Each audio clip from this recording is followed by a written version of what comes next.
nasta'inuhu wa nastaghfiruh wa na'udzu billahi min sururi anfusina wa sayyiati a'malina may yahdihillahu fala mudhillalah wa may yudlilhu fala hadiyalah.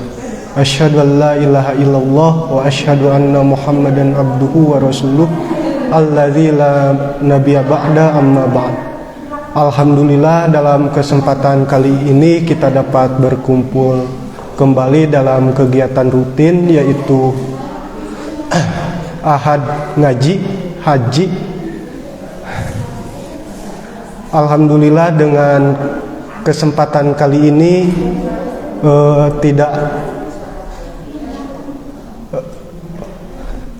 Alhamdulillah, dalam kesempatan kali ini kita dapat berkumpul, tidak lain yaitu kenikmatan yang Allah telah berikan kepada kita, yaitu berupa kenikmatan kesehatan, iman, dan ihsan.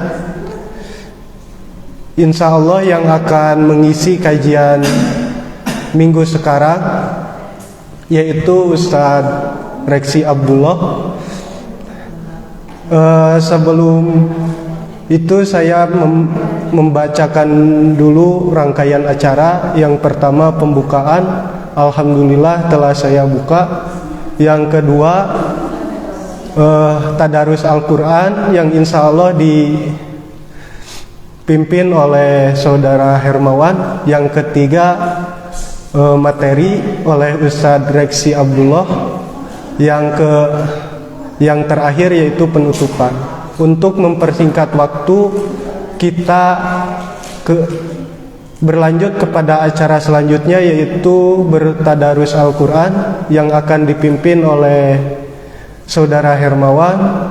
Kepada beliau saya persilahkan.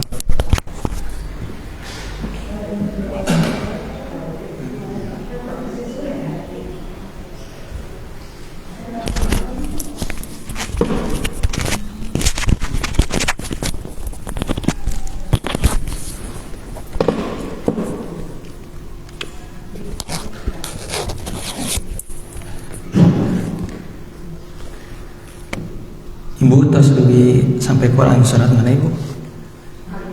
Ali Imran ayat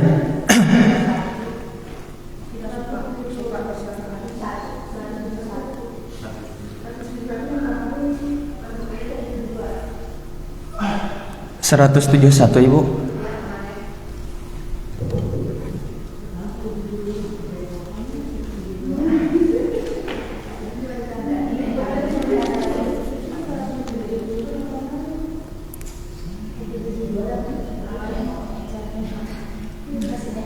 Ya yastabsiru Ibu.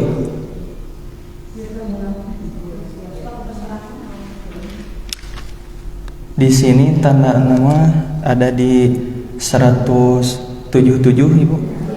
177. Urang kawitan Ibu. A'udzu billahi minasy syaithanir rajim. A'udzu billahi minasy syaithanir rajim. Innal ladzina ishtarawul kufra bil iman Innal ladzina ishtarawul kufra bil iman lan yadurrullaha syai'an wa lahum 'adzabun alim. Lan yadurrullaha syai'an wa lahum 'adzabun alim. Wa la yahsabanna alladhina kafaru annama numli lahum khairun li anfusihim wa la yahsabanna alladhina الذين كفروا أنما نملي لهم خير لأنفسهم إنما نملي لهم ليزدادوا إثما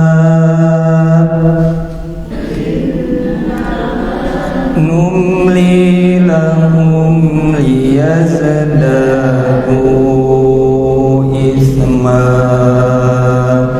ولهم عذاب مهين لهم عذاب مهين ما كان الله ليذر المؤمنين على ما أنتم عليه حتى يميز الخبيث من الطيب كان الله ليذر المؤمنين على ما أنتم عليه حتى يميز الخبيث من الطيب وما كان الله ليطلعكم على الغيب ولكن الله يجتبي من رسله من يشاء وما كان الله ليطلعكم على الغيب ولكن الله يجتبي من رسله من يشاء فآمنوا بالله ورسله وإن تؤمنوا وتتقوا فلكم أجر عظيم وإن تؤمنوا وتتقوا فلكم أجر عظيم ولا يحسبن الذين يبخلون بما آتاهم الله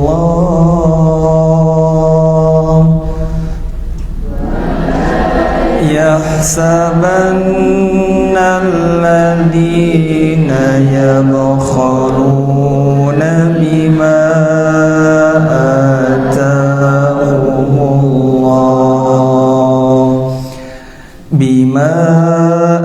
آتاهم الله من فضله هو خيرا لهم بل هو شر لهم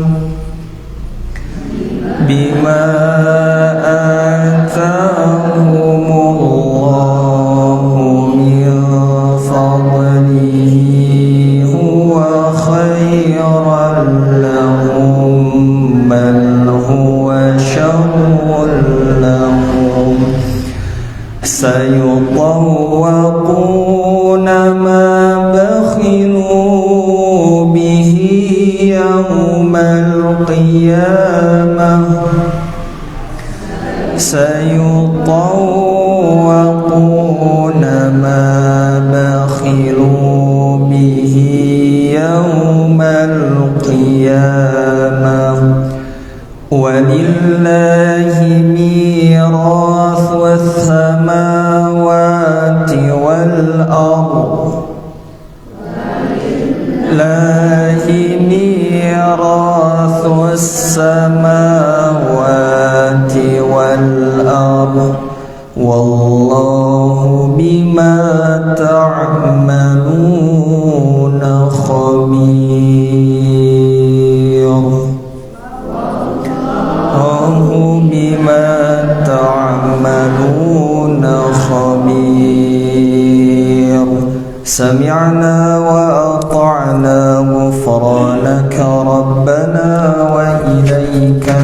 بصير.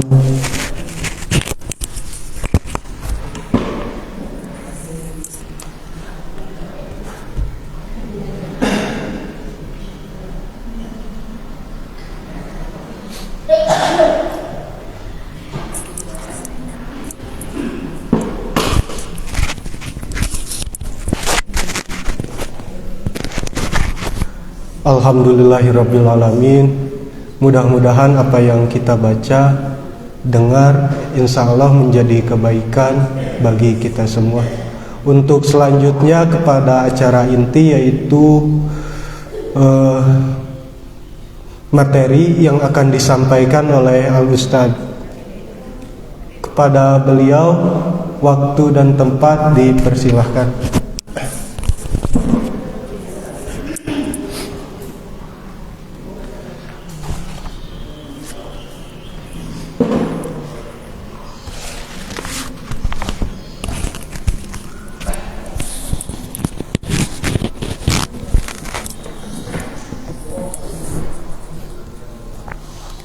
Innal hamdalillah nahmaduhu wa nasta'inuhu wa nastaghfiruh wa na'udzu billahi min shururi anfusina wa min sayyiati a'malina man yahdihillahu fala mudhillalah wa may yudlilhu fala hadiyalah. Asyhadu an la ilaha illallah wahdahu la syarikalah wa asyhadu anna Muhammadan abduhu wa rasuluh la nabiyya ba'dah amma ba'du. Alhamdulillah, dengan kudrah, iradah serta inayah darinya, kita semua masih diberikan kesempatan dan kelasan waktu untuk hadir di tempat ini. Insya Allah semuanya dalam keadaan sehat walafiat, dan semoga ikhtiar kita dalam meningkatkan ilmu dicatat di sisi Allah sebagai amalan sholihan. Ibu dan bapak yang dimuliakan Allah subhanahu wa ta'ala, nah insya Allah hari ini kita akan membahas salah satu di antara sifat dasar manusia, yaitu al-khauf, rasa takut. Karena sejatinya setiap manusia itu memiliki rasa takut.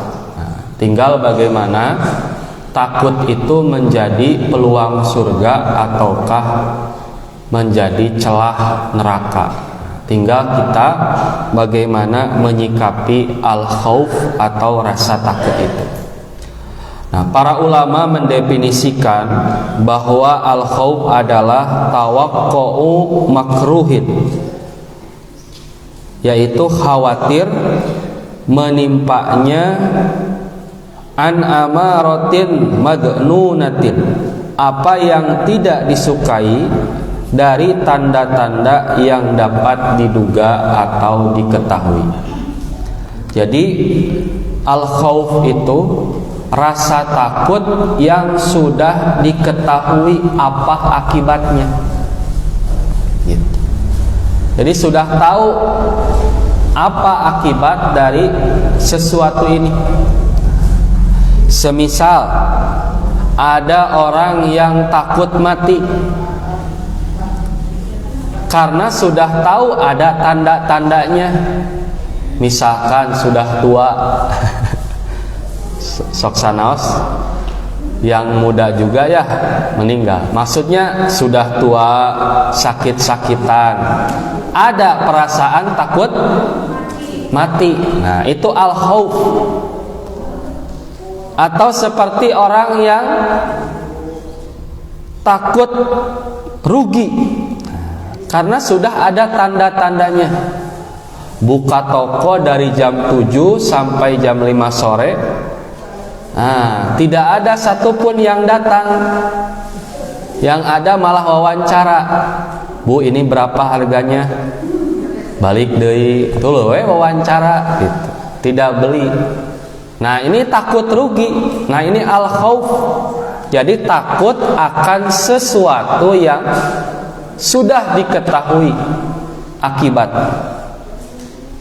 Atau ada orang yang takut dipecat, takut dimutasi. Karena dia ada tandanya, misalkan melanggar aturan, jarang masuk, ya, sehingga ada perasaan takut dipecat. Nah, inilah yang disebut dengan al-khauf. Yang mana al-khauf ini sering menghantui perasaan manusia. Bahkan tidak sedikit karena rasa takut orang-orang itu menjadi stres, depresi, hanya karena takut. Misalkan usia udah 35, nah cenah teu aya wae nu nyamperkeun. Apakah saya tidak akan menikah? Nah, ada perasaan takut. Nah, itu yang disebut dengan al-khauf. Nah, ada beberapa hal atau macam-macam hal yang ditakuti oleh manusia. Di antaranya ada takut kepada Allah yang Maha Kuasa. Ya, ini tentu takut yang positif. Ada juga yang kedua, takut dengan neraka dan siksa yang ada di dalamnya. Kemudian yang ketiga, takut dengan siksa kubur.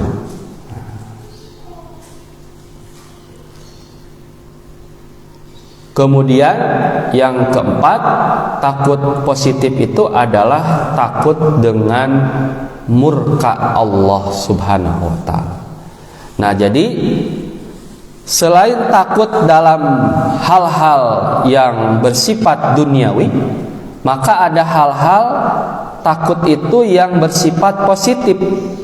Dan memang kita seorang muslim dituntut untuk takut kepada hal-hal tersebut, yaitu takut kepada Allah Subhanahu wa ta'ala, takut kepada neraka dan siksa, takut kepada siksa kubur, dan takut kepada murka Allah Subhanahu wa ta'ala.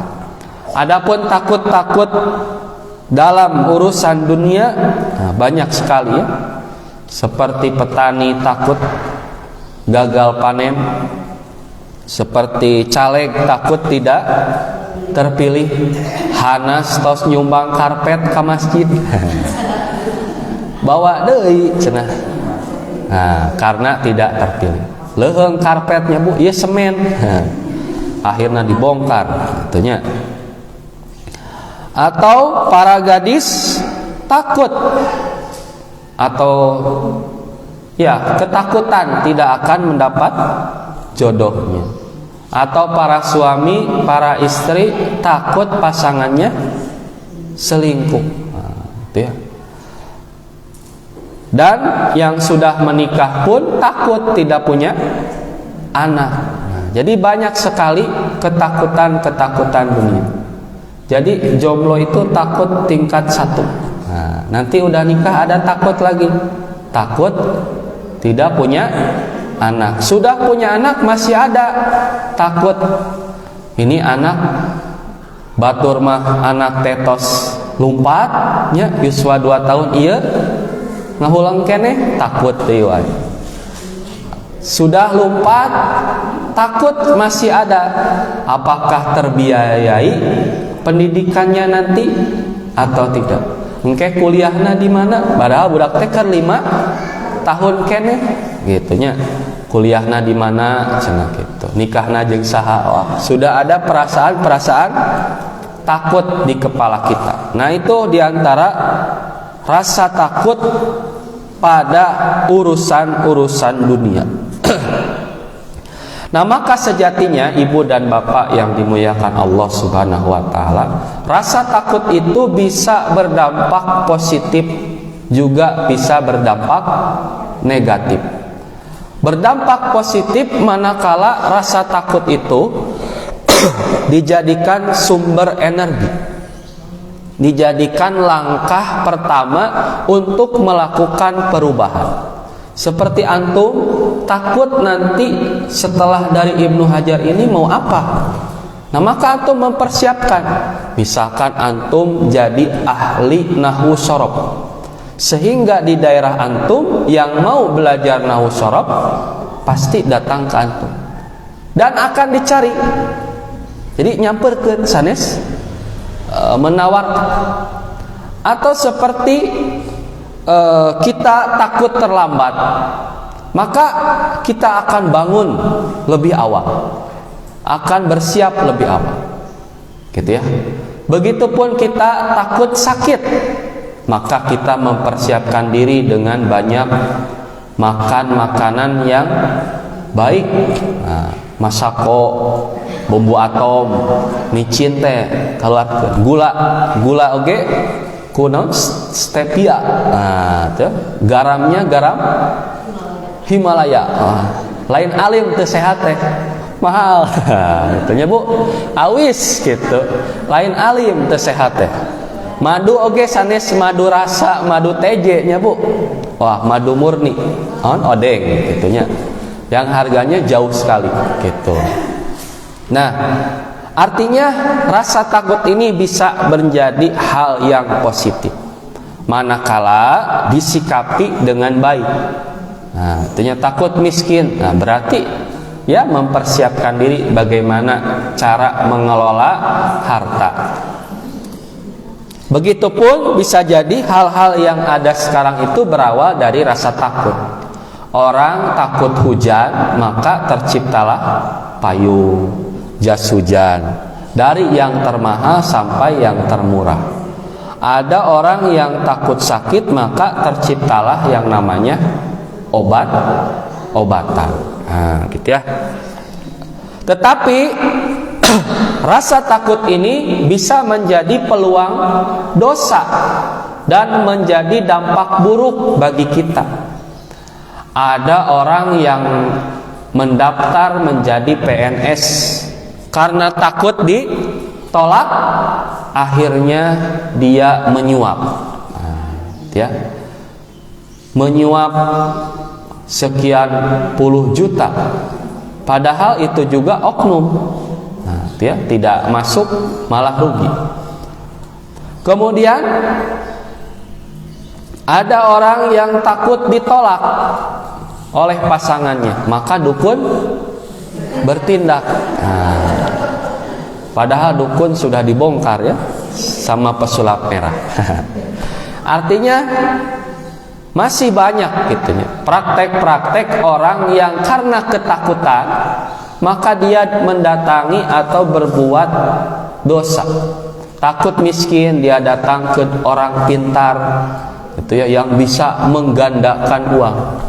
Nah, harusnya si orang pintar ini yang kaya. Nah, tidak usah buka praktek. Nah, yang ada malah gitu ya, menipu orang lain.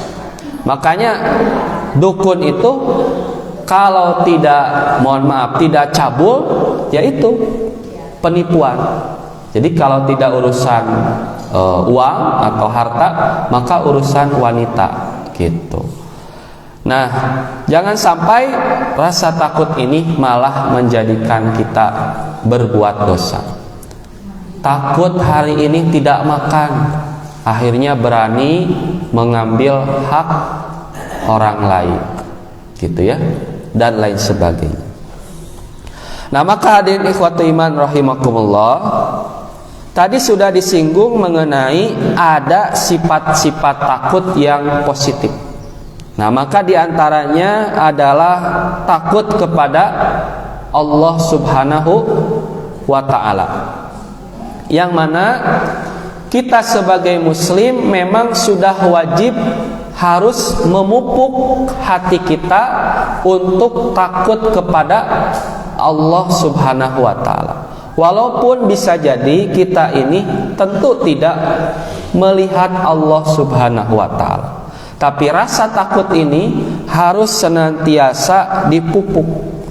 Dan ketika rasa takut ini datang atau hadir dalam diri kita, akan menjadikan kita lebih semangat dalam mengabdikan diri kepada Allah Subhanahu wa ta'ala dan meninggalkan apa-apa yang dilarang oleh Allah.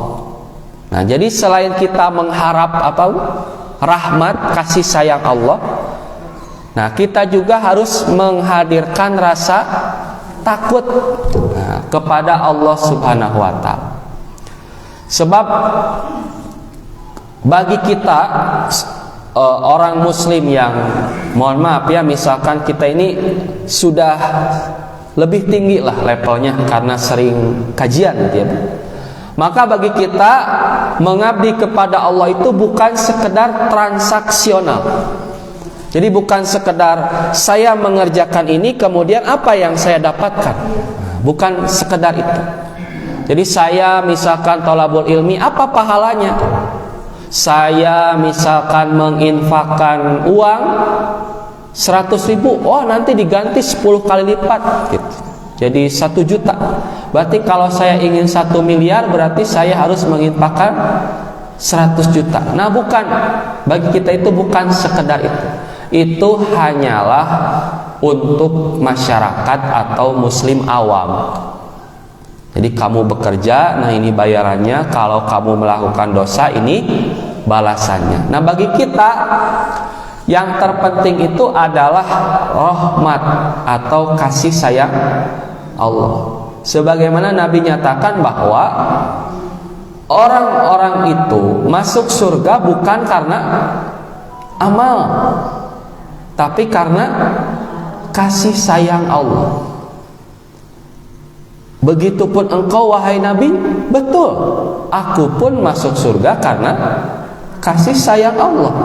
Sebab Ibu, kalau dibandingkan, misalkan saya usia 27 tahun, dipotong tidur, dipotong kerja, dipotong healing, dan lain sebagainya. Porsi ibadah saya mungkin hanya 5 tahun kalau disatukan. Sisanya ya dihabiskan untuk urusan dunia. Pertanyaannya, bagaimana mungkin 5 tahun dibayar dengan surga yang abadi? Jelas tidak mungkin. Nah maka hanya rahmat Allah, kasih sayang Allah lah yang akan menyebabkan kita masuk ke surga. Oh atuh ari kitu mah moal ibadah, tah ieu leuwih caliweura. Gitunya cek orang Tasik mah caliweura. Gitu. Justru dengan ibadah itu rahmat Allah akan turun.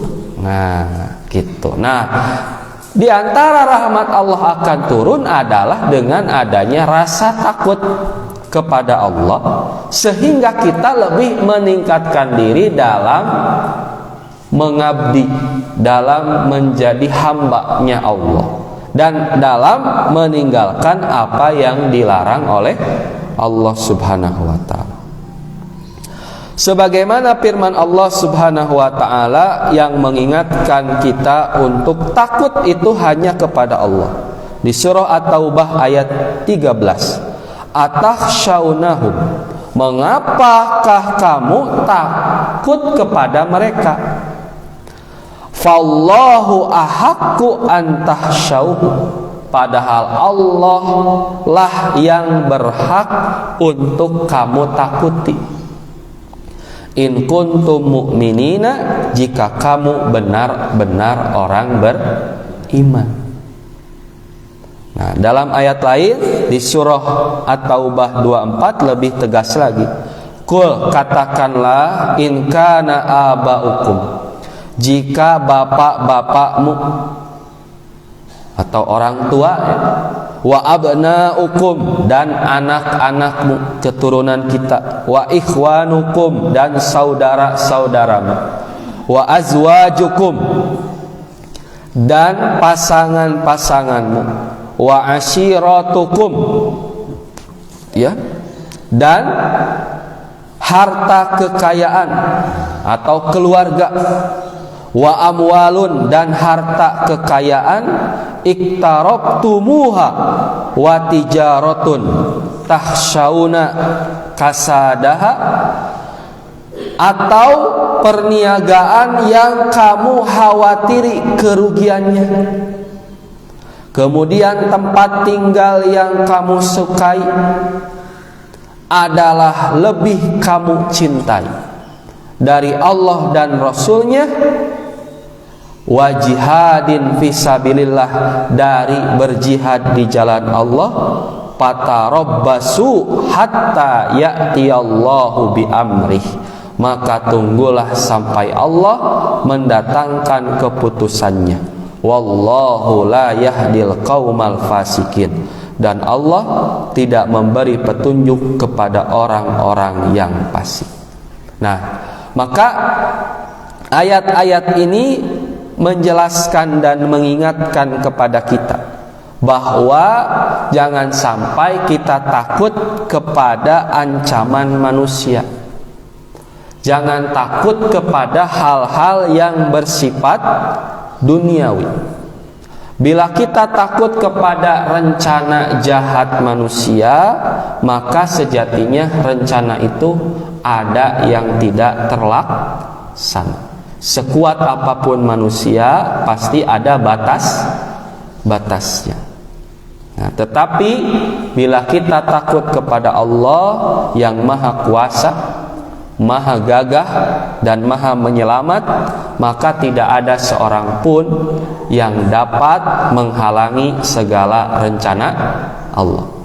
Maka jika kita takut kepada kucing, maka tentu kita lebih takut kepada harimau, ya Bu. Kemudian bila kita takut kepada ular yang kecil, tentu kita lebih takut kepada ular kobra ataupun ular piton yang lebih besar. Maka begitupun bila kita takut kepada manusia, sejatinya kita harus lebih takut kepada pencipta manusia, yaitu Allah Subhanahu wa Ta'ala. Nah, manusia nawae cigah gitu, kuat dan lain sebagainya, misalkan kita takut, tapi sejatinya kita harus lebih takut kepada penciptanya, gitu. Nah, itulah yang menjadi rasa takut yang pertama, yaitu takut kepada Allah Subhanahu wa Ta'ala. Nah, rasa takut ini di dalam Al-Quran diungkapkan dengan dua kalimat. Ada yang khaufun, ada yang khasyah. Nah, ya, khasyah, yahsa, ada khaufa, ya khaufu, khaufan. Nah, apa yang membedakan kedua-duanya? Karena secara arti sama-sama takut, ya, baik khaufun maupun khasyah. Nah, adapun al-khasyah, para ulama menjelaskan bahwa khasyah itu khaufun, rasa takut, yasubbuhu ta'zimun, tetapi rasa takut ini disertai pengagungan. Wa aksaru ma yakunu dzalika al-ilmin yuhsya minhu, dan sering terjadi hal itu atas dasar ilmu dari apa yang ditakuti. Jadi khasyah itu rasa takut yang disertai pengagungan di dalamnya. Dan rasa takut itu lahir karena adanya ilmu. Lahir karena adanya ilmu. Seperti takut kepada Allah. Nah, takut kepada Allah itu tidak bisa digambarkan, tidak diketahui, gitu ya. Sebab hanya bisa dirasakan atau diakibatkan oleh ilmu dan iman kita kepada Allah Subhanahu wa Ta'ala. Nah, makanya di dalam Al-Quran di surah Fatir ayat 28 dijelaskan, innama yahsyallaha min ibadihi al-ulama. Nah, sejatinya yang takut kepada Allah di antara hamba-hambanya adalah ulama. Nah, kenapa di sini Allah menggunakan yahsya? Artinya orang-orang yang takut kepada Allah itu bukan sembarang orang, tapi hanya mereka ulama. Nah, ulama di sini pun dalam penulisannya berbeda dengan ulama dalam penulisan biasa. Kalau ulama penulisan biasa itu akhirnya dengan hamzah, tapi dalam Al-Quran hamzah ini diletakkan dalam waw Nah, al ulama'u hamzah nate u nate dina luhureun wau. Nah, artinya tidak setiap yang berilmu juga mereka takut kepada Allah. Hanya orang-orang tertentu. Nah, jadi satu yang takut kepada Allah itu disebut khosyah. Khosyah ini lahir karena ilmu, yaitu para ulama. Tetapi di dalam atau di antara orang yang berilmu ini tidak semua takut kepada Allah Subhanahu wa ta'ala. Bukankah Nabi SAW mengingatkan bahwa banyak nanti di akhir zaman para dai yang berdiri di pintu-pintu neraka, sebab mereka mengajak orang menuju kebaikan, tapi dirinya sendiri malah tenggelam dalam kemaksiatan. Ilmu lilin teh. Nauzubillah. Nah, makanya Ibnu Abbas menjelaskan bahwa sejatinya para ulama atau alim itu ialah man lam yusyrik bihi syai'an. Nah, orang yang berilmu itu, orang yang alim itu ya, selain ilmu dalam arti kemampuan akalnya, tapi alim yang sejati adalah man lam yusyrik bihi syai'an, orang yang tidak menyekutukan Allah dengan apapun. Yang kedua, orang alim itu wa ahalla halalahu, dan orang yang menghalalkan apa yang dihalalkan oleh Allah. Yang ketiga, orang alim itu wa harrama haramahu, orang yang mengharamkan apa yang diharamkan oleh Allah Subhanahu wa ta'ala.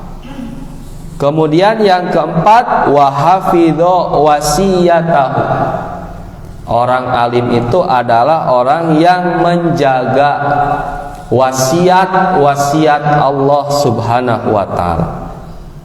Dan yang terakhir, bahwa orang alim itu adalah wa aikona annahu mulaki wa muhasibun bi amali, adalah orang yang yakin bahwa ia akan menghadap kepada Allah dan yakin bahwa Allah akan muhasibun, memperhitungkan amal perbuatannya.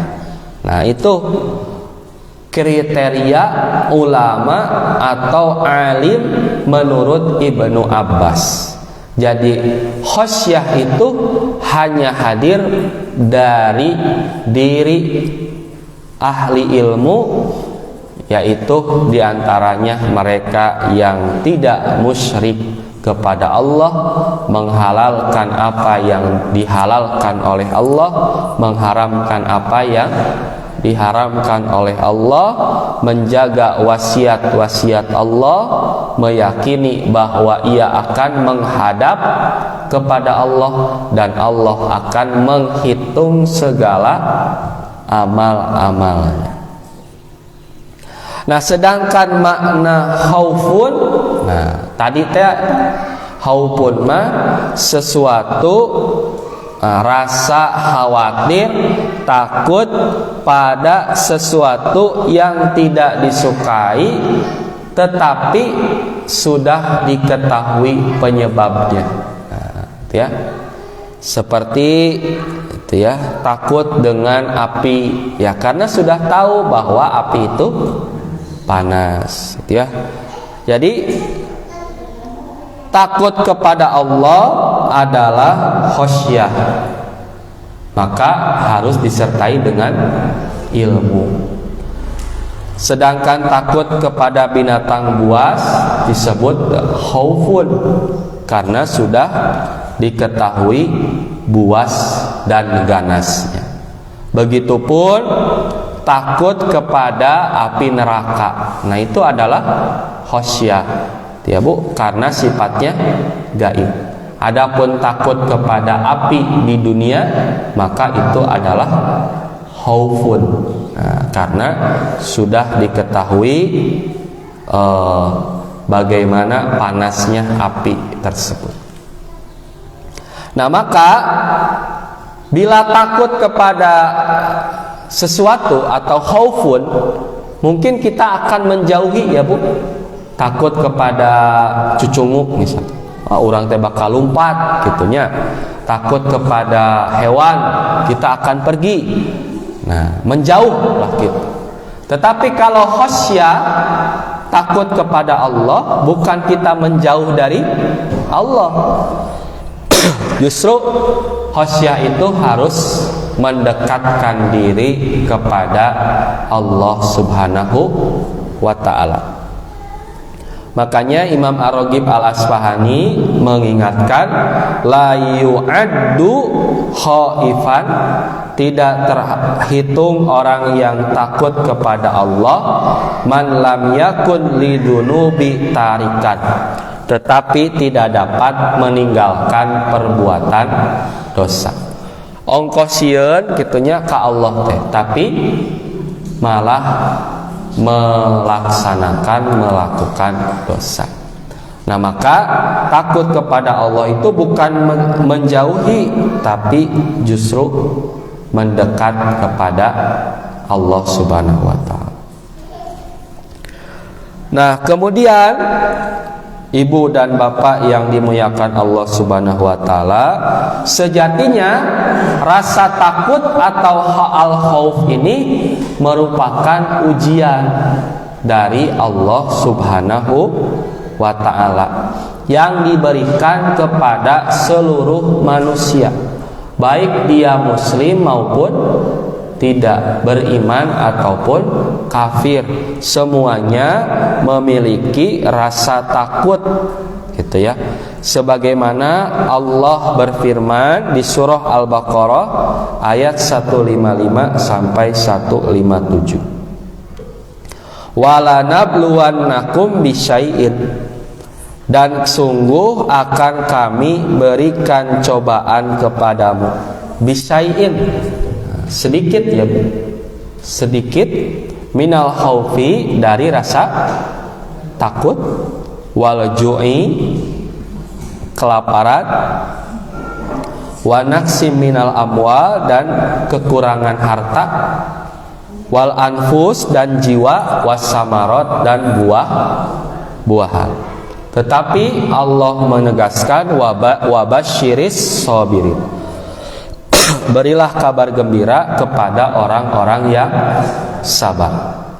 Siapa? Alladzina, yaitu orang-orang yang idza asobathum musibah, apabila ditimpakan kepada mereka musibah, qalu, mereka berkata, inna lillahi wa inna ilaihi rajiun, sesungguhnya kami ini milik Allah dan hanya kepadanya lah kami kembali. Ulaika, bagi mereka yang bersikap seperti ini ketika ada musibah, alaihim sholawatun, bagi mereka sholawat, nah, itu ya, keberkahan yang sempurna, min rabbihim, dari Tuhan mereka, warahmatun, dan juga kasih sayang. Wa ulaika, dan mereka itulah humul muhtadun, orang-orang yang diberikan atau yang akan mendapat petunjuk. Nah, ayat ini mengingatkan dan menjelaskan kita bahwa setiap manusia itu memiliki masalah dan problem masing-masing. Ada yang diuji dengan rasa takut, ada yang diuji dengan kelaparan, ada yang diuji dengan kekurangan harta, ada juga yang diuji dengan meninggalnya orang yang dicinta, dan ada juga yang diuji dengan buah-buahan, gitu ya, dengan makanan, gitu.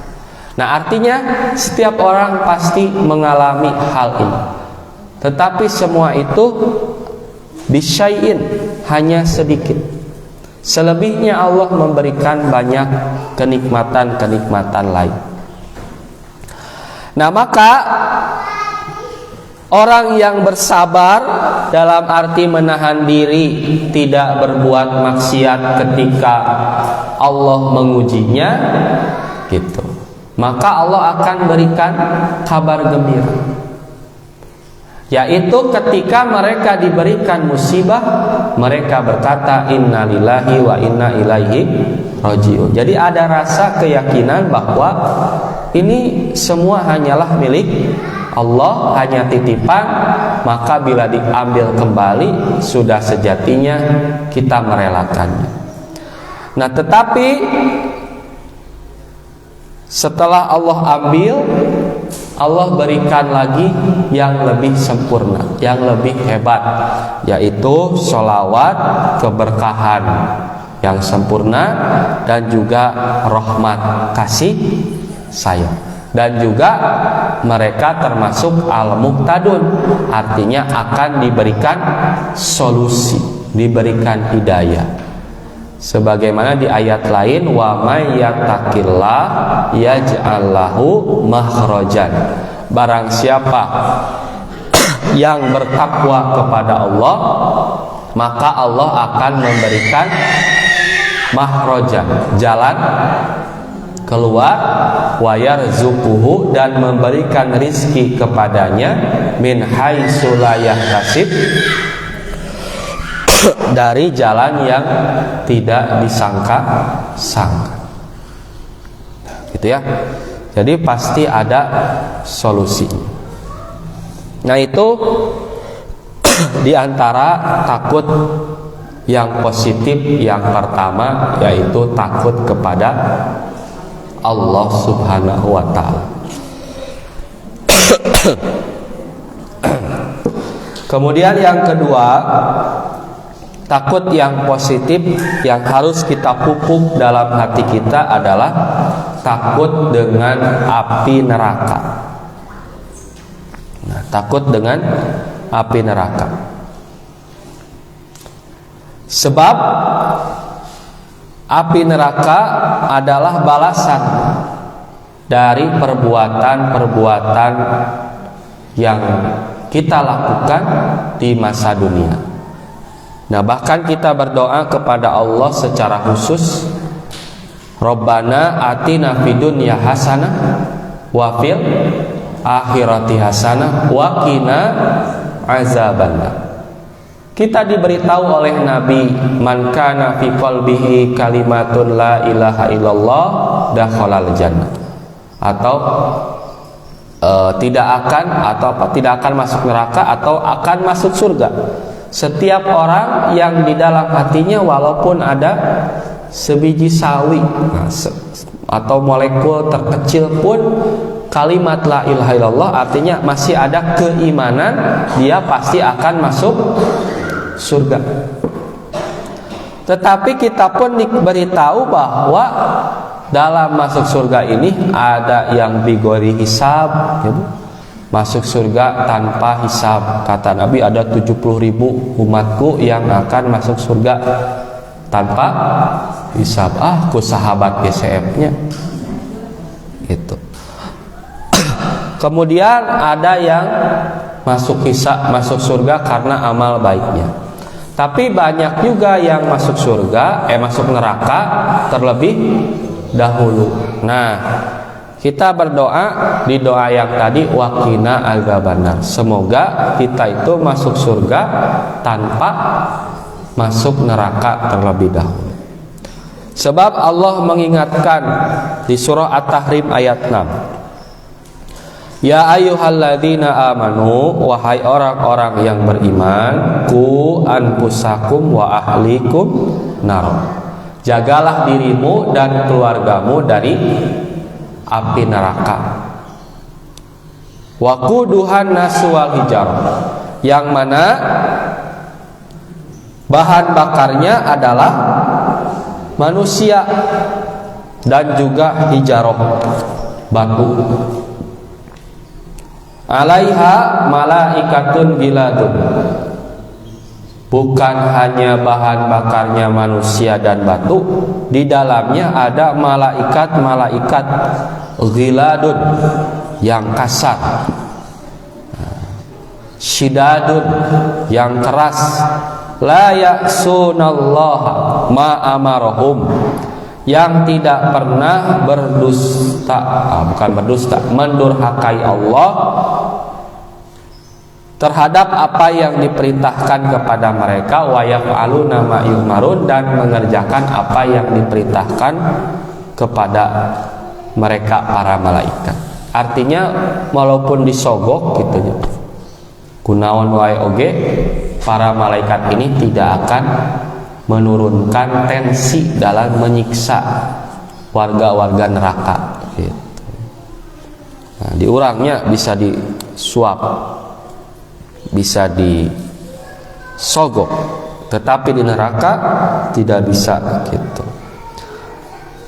Kemudian innalladzina kafaru, sesungguhnya orang-orang yang kafir bi ayatina, kepada ayat-ayat kami, nuslihim naron, kelak akan kami masukkan mereka ke dalam neraka, kullama nadijat juluduhum, setiap kali kulit mereka hangus,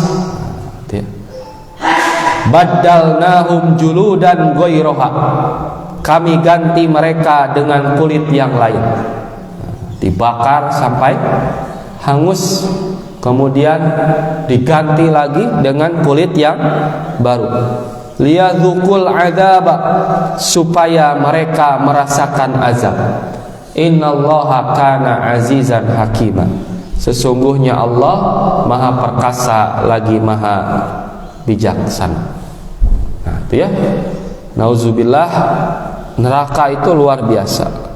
Rasulullah SAW pun pernah bersabda, narukum hadhihi, panas api kamu ini ya di dunia gitu, yukidu ibnu Adam, yang dinyalakan oleh anak Adam, juz'un min sab'ina juz'an, adalah 1/70 min harri jahannam, dari panasnya api neraka. Jadi panasnya api dunia itu hanya 1/70, artinya 70 kali lipat panasnya api dunia. Bila panas api dunia mencapai 300 derajat Celcius, yaitu panas yang bisa melelehkan besi, maka kalau kita hitung dengan sabda Nabi ini, berarti panas api neraka itu mencapai 21.000 derajat Celcius. Belum juga bersentuhan, nah, jarak sekian meter juga dari radiasinya mungkin sudah melepuh ya, sudah terbakar. Dan uniknya Ibu, di dalam ayat yang menjelaskan tentang api neraka, Allah Subhanahu wa taala atau Al-Qur'an tidak menggunakan kata khosyah ataupun khauf, tetapi menggunakan kata ku dan ittaku. Nah, ya, seperti tadi, ku anfusakum wa ahlikum naron, atau wattaqu yauman. Nah, takutlah pada hari di mana tidak ada jual beli, tidak ada saudara dan lain sebagainya. Nah, ittaku itu dari kalimat waqo yaki wiqayatan, yang artinya hibdus syai'i mimma yu'dhihi wa yadurruhu, menjaga sesuatu dari apa yang akan menyakiti atau membahayakan dirinya. Nah, ini satu akar dengan takwa. Takwa itu apa? Ja'lun nafsi fi wiqayatin mimma yakhafu. Takwa adalah menjadikan diri terjaga dari apa yang ditakutinya. Maka tidak lain tidak bukan, jalan untuk kita agar ada wiqayah, pelindung dari api neraka, adalah dengan takwa. Nah, takwa ini diantaranya dengan saum ya Bu. Nah, saum itu juga sama maknanya pelindung. Saum itu sebagaimana orang yang mau menikah tapi belum mampu, kata Nabi perbanyak saum. Kenapa? Karena saum itu junnah, tameng, pelindung. Nah, kenapa saum dengan target takwa? Karena saum juga itu adalah pelindung. Pelindung dari apa? Pelindung dari kita berbuat maksiat ketika saum ya. Kemudian berbicara yang jelek gitu. Sehingga dalam Quran itu ada yang menggunakan saum, ada yang siam. Kalau siam mah pengertian puasa dari subuh sampai maghrib. Kalau saum mah pengertian bahasa, yaitu menahan. Nah, artinya saum yang bisa menjadi takwa adalah manakala walaupun siamnya, puasanya beres, tapi ketika selesai Ramadan dia masih ada saum, masih bisa mencegah. Mencegah dari apa? Mencegah dari hal-hal yang dilarang ketika puasa atau saum di bulan Ramadan. Nah, sehingga Ramadan itu bukan menjadi hajat tahunan, rutinitas, tapi benar-benar menjadi momen perubah. Nah, sehingga kalau sudah takwa nantinya ada wiqayah, ada pelindung. Pelindung dari apa? Pelindung dari azab neraka. Nabi juga selalu mewanti-wanti, fattaqun nar. Nah, gitu ya. Berlindunglah kalian dari api neraka, walau bisikin min tamrin, walaupun dengan hanya menginfakkan setengah biji kurma anu hideung anu teuas. Nah, sok sanos ku kurma anu hideung jeung teuas ya Bu, jeung giung deh. Nah, fa'in lam yajid, bila tidak ada yang bisa kamu infakkan, fabi kalimatin thayyibatin, maka berinfak, maka gunakanlah atau menggunakan kalimat-kalimat yang baik, bertutur kata yang baik. Nah, gitu. Itu teh untuk melindungi diri kita dari api neraka. Sebab kenapa harus dengan kata-kata yang baik? Sebab kata Nabi, sumber azab neraka itu dua, baina lihyah, itu ya, lihyataini, antara dua janggut, wa baina rijlaini, dan antara dua lutut. Nah, ya, yaitu mulut dan kemaluan. Jadi orang itu banyak masuk neraka atau diazab oleh Allah itu lisannya dan kemaluannya. Makanya kenapa tuh dengan nikah itu telah menyempurnakan setengah agama? Sebab dia sudah menyelamatkan apa yang ada di antara dua lututnya. Nah, setengah agamanya sudah terselamatkan, tinggal menyelamatkan lagi setengahnya, yaitu lisan. Nah, itu ya, lisan, boh dari ucapan atau memfilter apa yang dimakan, gitu. Jadi takut dengan api neraka ialah upaya menjaga diri dari apa-apa yang menyebabkan mendapatkan sentuhan dari api neraka. Tadi Nabi menyebutkan diantaranya adalah menjaga lisan dan kemaluan. Nah, kemudian yang ketiga, di antara takut positif yang harus kita jaga adalah takut mati. Nah, takut mati. Nah, kita tahu bahwa kematian itu adalah keniscayaan, kepastian. Baru tadi subuh ya Bu, ada berita salah satu pemuda Persis di Tasik. Dia 4 orang naik mobil bersama teman satu angkatan, alumni PPI 7 Cempakawan, lewat rel kereta, entah mungkin melamun atau apa, tertabrak tadi pagi, dan dikabarkan 2 meninggal dan 2-nya lagi sedang kritis, padahal usianya mungkin baru 20 tahunan, baru 20 tahun. Nah, artinya kita tidak mungkin berbangga dengan usia, ya. Berbangga dengan rupa atau fisik yang kuat. Sebab pedagang kelapa muda pun yang diala kelapa muda, ya, mau mungkin kelapa tua kecuali tukang cipati, ya Bu. Nah, artinya ya setiap orang pasti ada kesempatan untuk meninggal. Nah, Fir'aun sekalipun yang gagah berani berkuasa akhirnya mati juga.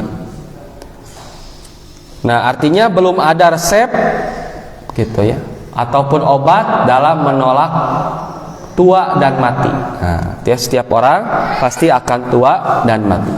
Sebagaimana ayat yang populer, ya, kullu nafsin za'iqatul maut. Nah, setiap orang pasti akan mati. Dan Allah mengingatkan, kul, katakanlah, innal mauta, sesungguhnya kematian, alladzi tafirruna minhu, yang kamu lari daripadanya, fa innahu mulaqikum, pasti akan menemui kamu. Mulaki, pasti akan menemui gitu. Dan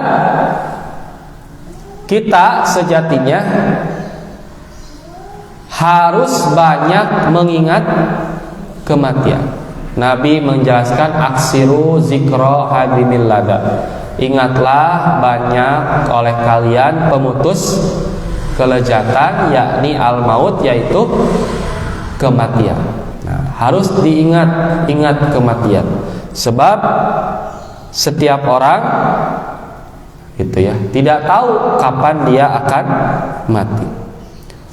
Wa anfiqu mimma razaqnakum. Nah, di dalam surah Al-Munafiqun ayat 10 dan 11, dan belanjakanlah sebagian dari apa yang telah kami berikan kepadamu, min qabli ayyatiya ahadakumul mauta, sebelum datang kematian kepada salah seorang di antara kamu. Sebab kalau sudah datang mati apa? Fayaqula, maka dia akan berkata, Robbi, ya Robku, laula akhartani ila ajalin qarib, mengapa engkau tidak menangguhkan kematianku sampai waktu yang dekat? Fa asaddaqo wa akum minas solihin, maka aku akan bersedekah dan termasuk orang-orang yang soleh. Nah, nanti itu ya banyak orang yang meninggal oleh Allah kabarkan menyesal, mun teh mah gitu, sataun weh deui pasti bakal sodako, pasti bakal janten jalmi soleh. Wala yuakhirallahu nafsan idza jaa ajaluha. Allah menegaskan, Allah tidak akan mengakhirkan gitu ya kematian seseorang bila sudah ajalnya, sudah waktunya. Dan Allah Maha mengetahui apa yang kita kerjakan. Nah, ya, bahkan Nabi SAW itu pernah melarang ziarah kubur, ya.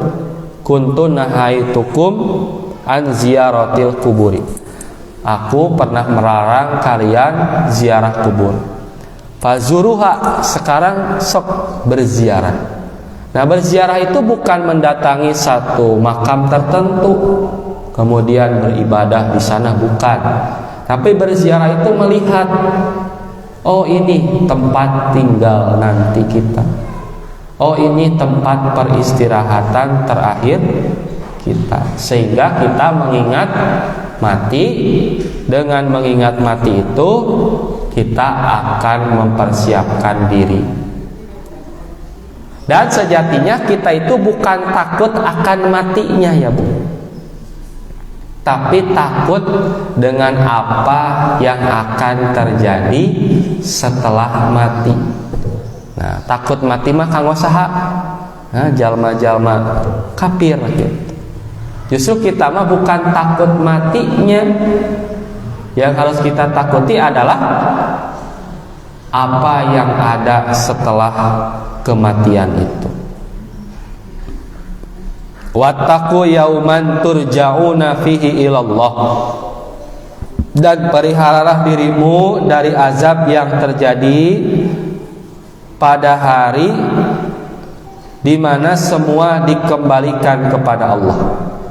Summa tuwaffa kullu nafsin ma kasabat wa hum la yudlamun. Kemudian masing-masing diri diberi balasan yang sempurna terhadap apa yang telah dikerjakannya, sedang mereka tidak dianiaya. Nah, artinya setiap orang harus mempersiapkan diri, bukan matinya, tapi apa yang ada setelah mati.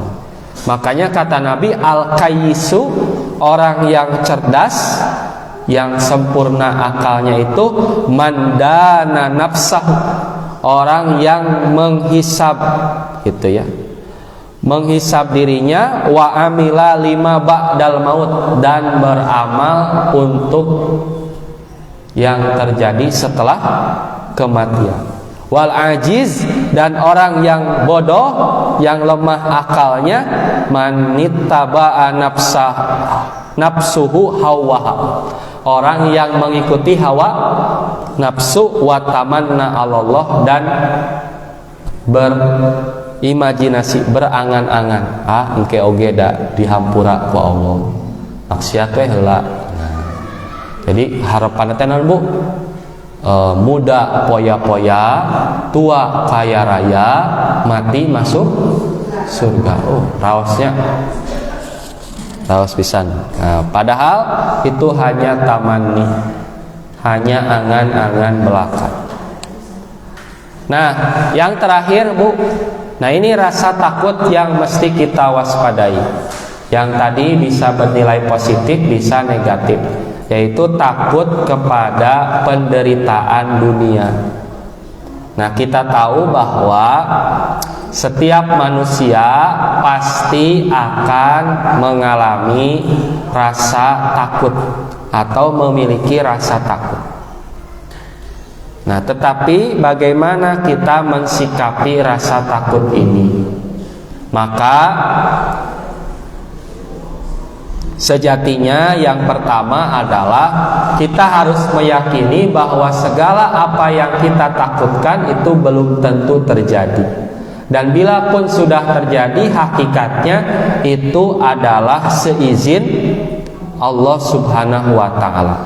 Ma asoba min musibatin fil ardi, tidaklah satu musibah yang menimpa di bumi ini, wala fi anfusikum, juga yang menimpa diri kalian, illa fi kitabin min qabli an nabra'aha, kecuali telah tertulis dalam kitab Lauhul Mahfuz sebelum kami menciptakannya. Jadi tidak ada sesuatu yang terjadi begitu saja. Nah, semuanya atas izin dan rencana Allah Subhanahu wa ta'ala. Ma asaba min musibatin illa biidznillah. Kemudian kita tahu bahwa siapapun tidak bisa menolak musibah ini. Tos-waktos namanya kumaha deui? Wa iyamsaskallahu bidurrin fala kasifalahu illa huwa.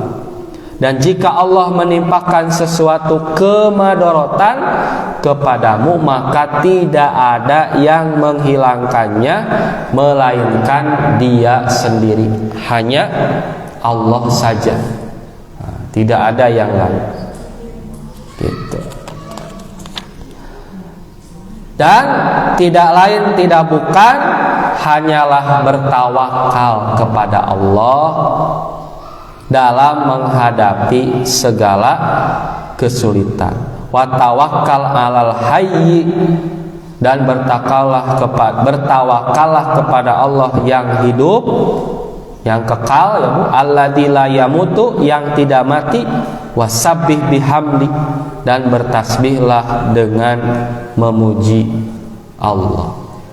Dan ingat tadi teh Bu, barang siapa yang bertakwa kepada Allah pasti akan ada solusi dan akan diberi rizki yang tidak disangka-sangka. Dan cukup bertawakal kepada Allah Subhanahu wa ta'ala. La haula wa la quwata illa billah.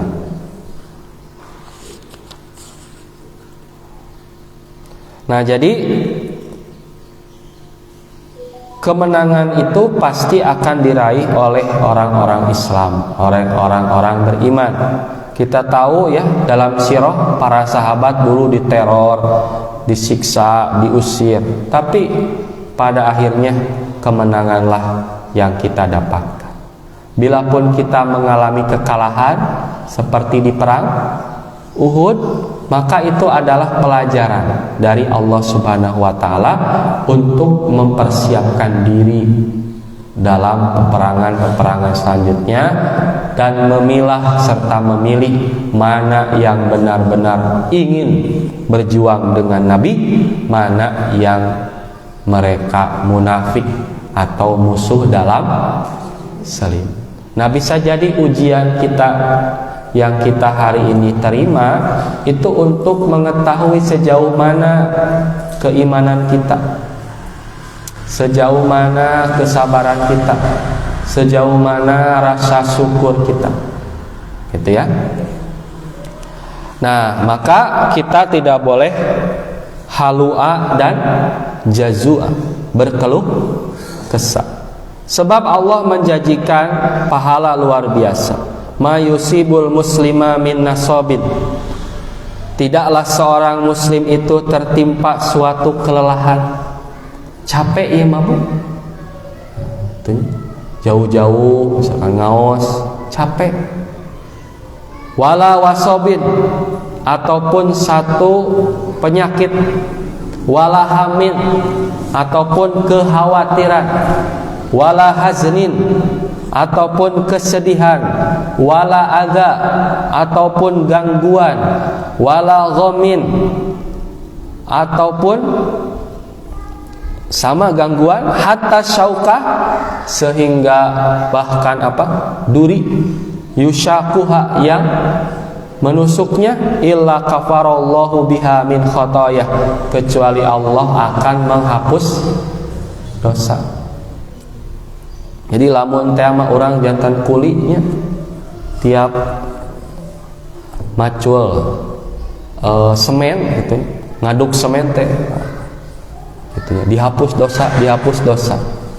Karena apa? Kelelahan, keringat yang bercucur itu menjadi penghapus dosa, selama kita yakin bahwa ini adalah musibah. Artinya kita harus menyadari bahwa musibahku adalah kasih sayang Tuhanku. Nah, artinya musibahku, sakitku, ibadahku. Jadi jangan sampai dengan musibah malah berbalik menjadi peluang-peluang dosa. Nah, yang terakhir asli gitu ya Bu. Nah, terakhir asli ya. Nah, tadi terakhir palsu, enak asli. Nah, kita ini ya Bu punya sifat yang namanya haluan wajazuan. Nah, berkeluh kesah.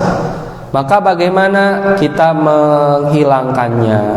Maka yang pertama kita harus menyadari bahwa nikmat dari Allah itu masih banyak yang mesti kita syukuri. Hari ini kita ditinggalkan oleh pasangan, oleh anak, saudara yang kita cintai, tetapi mungkin masih banyak orang yang cinta kepada kita. Ada hal-hal yang masih bisa kita syukuri. Kemudian jangan lupa kita harus melihat orang-orang yang ada di bawah kita. Nah, yang lebih miskin ternyata banyak. Yang lebih menderita ternyata lebih banyak. Simkuring pami nuju naonnya? Nuju down lah gitulah. Nuju galau bahasa anak muda. Lamun tiba ti Tasik ke Bandung karena motor Pak. Sok ninggal gitunya aya nu manusia gerobak, aya nu kana motor teh motor nu asal maju teh gitunya. Aya nu ibu bapak jeung budakna naplok gitunya. Budakna bari nunutan gitunya. Wah, di sana teh ada timbul rasa syukur luar biasa. Aya jalmi nu nya isana mana ukeun punta penta gitunya dan lain sebagainya. Nah, sepanjang perjalanan itu banyak sekali hikmah-hikmah yang luar biasa yang membuat kita bersyukur. Nah, bisa jadi kita ini banyak mengeluh, banyak berkeluh kesah karena kurang piknik. Nah, ya Bu, karena tidak bersyukur. Lamun ke pantai, sok tinggal masyarakat pesisir pantai gitunya. Bujang-bujang cai gitunya. Cai nage payau. Kamari oge ta PLKJ ka Cikelen. Jadi ngadamel sumur teh 30 meter. Gitunya, 30 meter dibor. Harganya itu sampai 7 juta cenah. Ustaz cenah ngadamel sumur bor teh. Tabah lama cenah digali 5 meter. Dan rasana payau gitu. Mun herang oge lamun aya hujan teh kacampuran cenah ku cai laut. Nah, luar biasa. Itu ya. Ternyata masih banyak orang-orang yang lebih dari kita. Makanya Nabi menjelaskan ungduru ila man huwa asfala minkum. Lihatlah orang yang berada di bawahmu, wala tangduru ila man huwa fawqakum, dan jangan melihat orang yang di atas. Dalam hal apa? Dalam hal keduniaan, dalam hal dunia dan rupa. Tapi dalam urusan ilmu dan amal, kita justru harus lihat ke yang atas. Nah, ke sholat sunat, si itu geko mau ke sholat acan. Untung orang mah sholat kene. Nah teka masjid, leuheum urang mah sholat di imah, si itu mah komo mabok. Nah, ulah kitu dina hal ibadah mah. Justru kita harus semakin termotivasi. Bahkan boleh dengki ya Bu. Boleh merasa iri kepada kebaikan seseorang. Tentu iri yang tanpa disertai ingin menghilangkan kebaikan itu. Jadi yang tidak boleh itu kan iri, tapi irinya itu satu ingin menghilangkan, yang kedua ingin berpindah. Nah, itu yang tidak boleh. Yang boleh itu ada perasaan iri, ingin seperti dia saja, tapi tidak ingin menghilangkan ataupun memindahkan kenikmatan itu. Nah, bila ada saudara kita yang rajin ke masjid, rajin berinfak, rajin menasehati, maka kita harus merasa iri. Nah, ingin seperti dia. Kita harus termotivasi.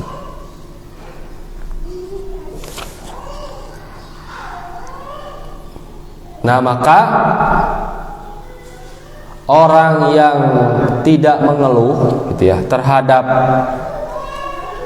musibah yang menimpanya, itu tidak, Allah akan mengganjar atau Allah akan mengampuni dosanya. Man usiba bi musibatin, barang siapa yang ditimpa musibah, bimalihi dalam hartanya, au bi nafsihi atau dalam jiwanya, pakatamaha kemudian dia sembunyikan, walam yaskuha li ahadin, dan dia tidak curhatkan kepada siapapun. Kana haqqan 'alallahi ayyaghfiralahu, maka hak atas Allah untuk mengampuninya. Nah, ini juga diantara ya, kita etika ketika ditimpa musibah berusaha untuk menyembunyikan dan hanya diceritakan kepada Allah Subhanahu wa taala atau kepada orang-orang yang memang benar-benar bisa memberi solusi. Nah, aya kan kieu nya, urang nyarita malah balik curhat.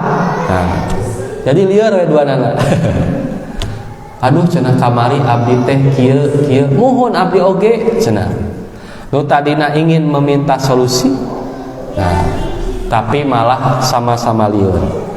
Nah, maka sebagaimana Nabi Yakub ya, yang mengeluh kepada Allah. Jadi mengeluh juga boleh, tapi hanya kepada Allah. Qala Yakub menjawab, innama ashku basi wa huzni ilallah. Sesungguhnya hanyalah kepada Allah aku mengadukan basi, kesusahanku, wa huzni, dan kesedihanku, ilallah, kepada Allah. Wa alamu minallah ma la ta'lamun, dan aku mengetahui dari Allah apa yang kamu tiada mengetahuinya.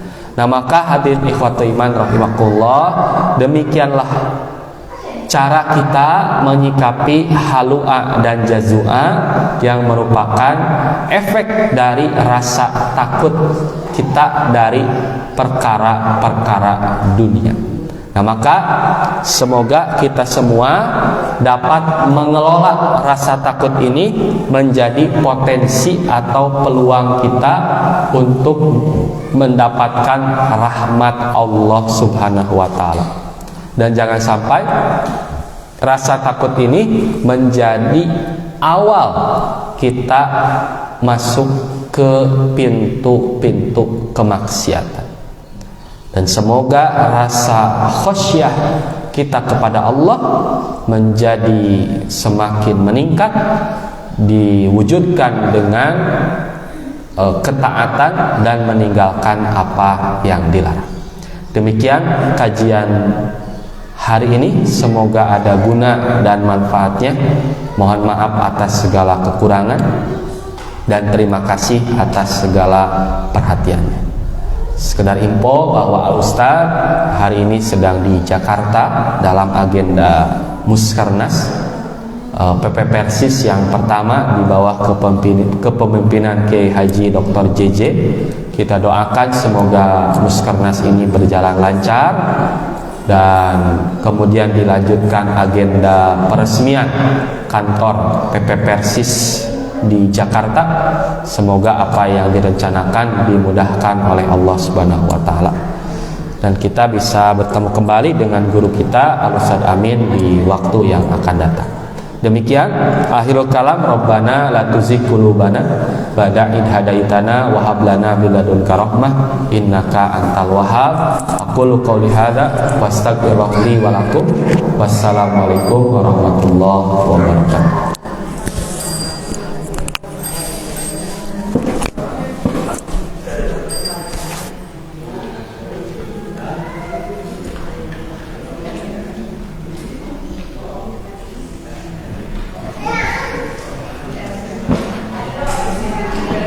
Jazakumullahu khairan kepada Ustaz Reksi yang telah memberikan ilmu yang sangat bermanfaat bagi kita semua. Semoga bisa diamalkan dalam kehidupan sehari-hari.